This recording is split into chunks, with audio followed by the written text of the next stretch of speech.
السلام عليكم ورحمة الله تعالى وبركاته. اللهم صل وسلم وبارك على سيدنا ونبينا محمد وعلى آله وصحبه وسلم تسليما كثيرا عدد خلقك وزنة عرشك ومداد كلماتك.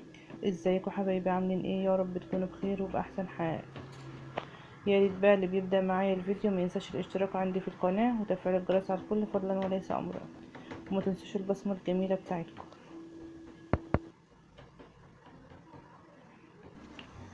هعمل النهاردة بقى معاكم صينية كنافة بالقشطة بطريقة سهلة وبسيطة جدا وجميلة جدا. شايفين الجمال؟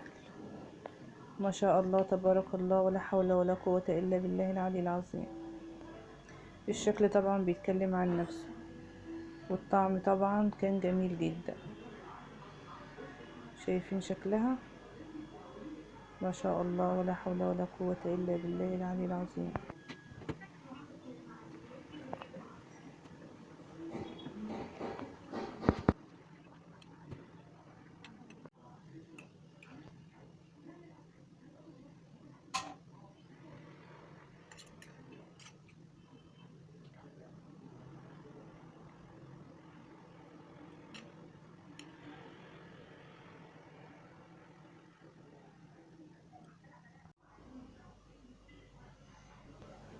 يلا بقى هبدأ الطريقة، وهبتدي الأول أعمل الشربات بتاع الكنافة.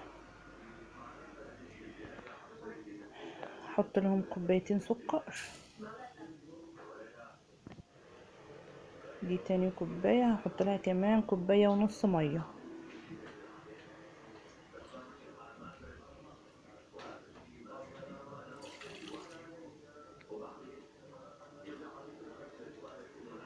هرفعهم على النار. احط لهم كمان معلقة سمنة، واحط لهم كمان نقطتين ليمون.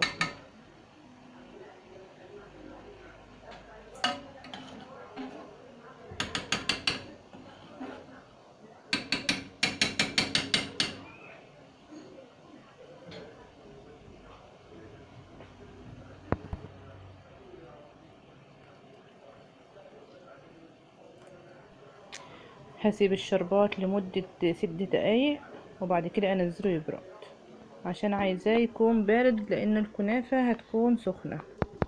معايا هنا دقيق، ومعايا كاستر، وهنا نشا، ومعايا سكر وفانيليا. هجيب بولة، حطيت 3 معالق دقيق، هحط عليهم كمان معلقتين نشا، وهحط كمان معلقتين كاستر. وهنا برضو معايا كوباية مية. هقلبهم كويس عشان ما يكونش فيهم اي كتل.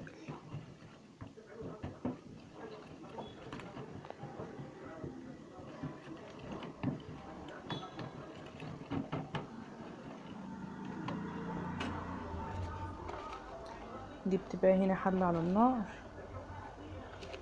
فيها 6 كوبايات لبن،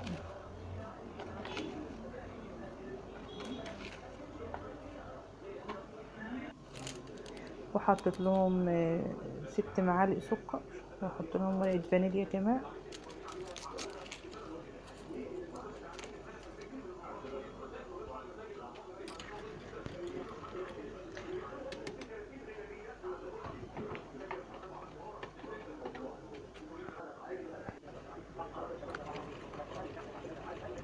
هحط لهم بقى خليط النشا على الكاستر على الدقيق بالتدريج كده.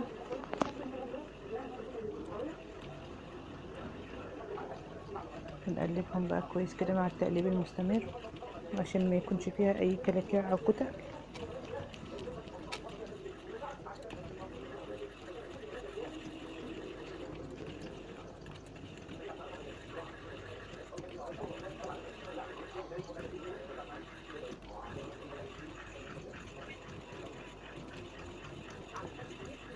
هحط لها كمان معلقة سمنة،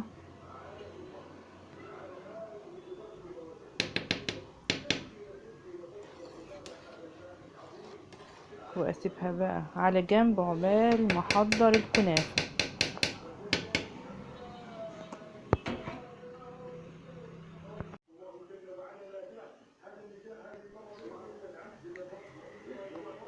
معايا هنا طبق كنافه،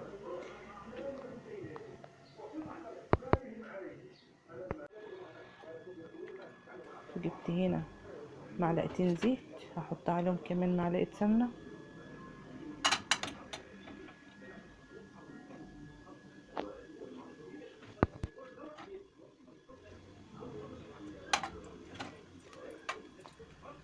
لازم نهدي النار خالص عشان ما يتحرقش مننا.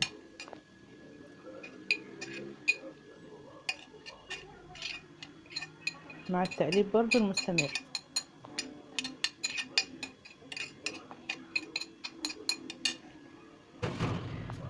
هقلبها لغاية ما تاخد اللون الذهبي كده.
خلاص كده الكنافة احمرت وخدت اللون الذهبي اللي انا عايزاه، وكمان الشربات برد خالص. هبتدي بقى اخد الشربات واضيفه على الكنافة بالطريقة دي، واقلبه كويس جدا عشان اشرب الشربات بالكنافة.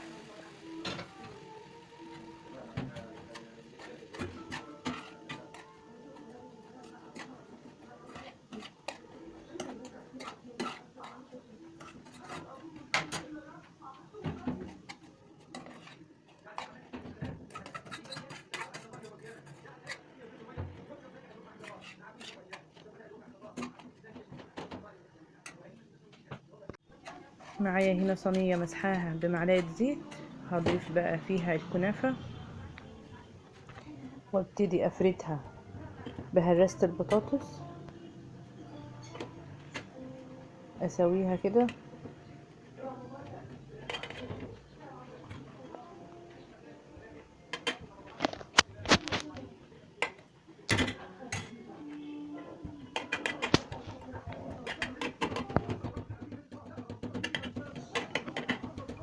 هضيف عليها بقى المهلبية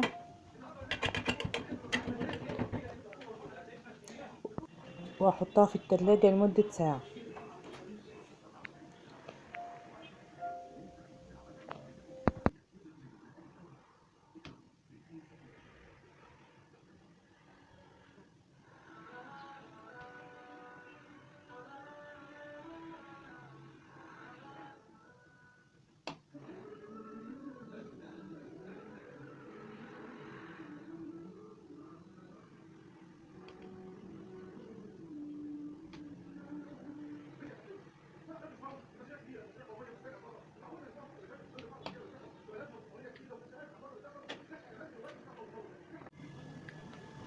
خلاص هنا بقى بعد ما سبتها في التلاجة ساعة وطلعتها، هبتدي بقى احط الكنافة اللي باقي.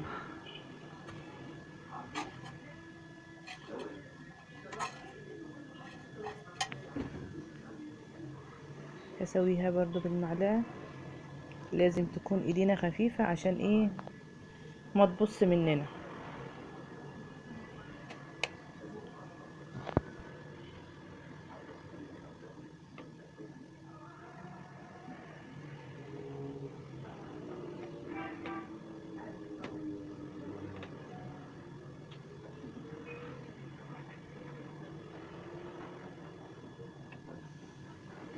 هنسويها بقى بالمعلقة ضغطة بسيطة جدا عشان ايه تبقى كلها سوي واحد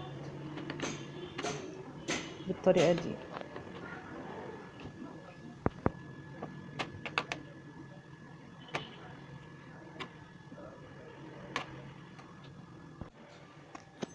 عندك بقى مكسرات، عندك اي حاجة نزينها بيها، انا عن نفسي زينتها ببشر، بيبقى شكله جميل جدا وطعمه كمان حلو. هقطعها بقى بالطريقة دي، لازم برضو تكون ايدينا خفيفة.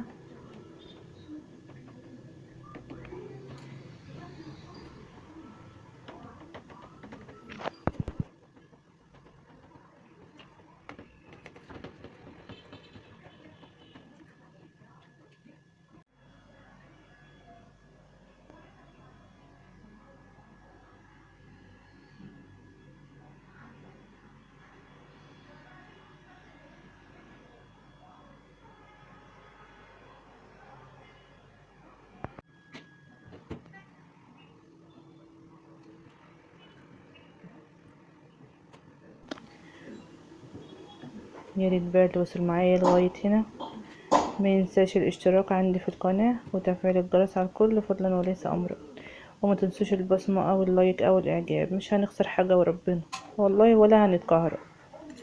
اللايك يا جماعة هو اللي بيرفع الفيديو، فياريت يعني نساعد بعض شوية. اللهم صل وسلم وبارك على سيدنا ونبينا محمد وعلى آله وصحبه وسلم تسليما كثيرا، عدد خلقك وزنة عرشك ومداد كلماتك. والسلام عليكم ورحمة الله وبركاته.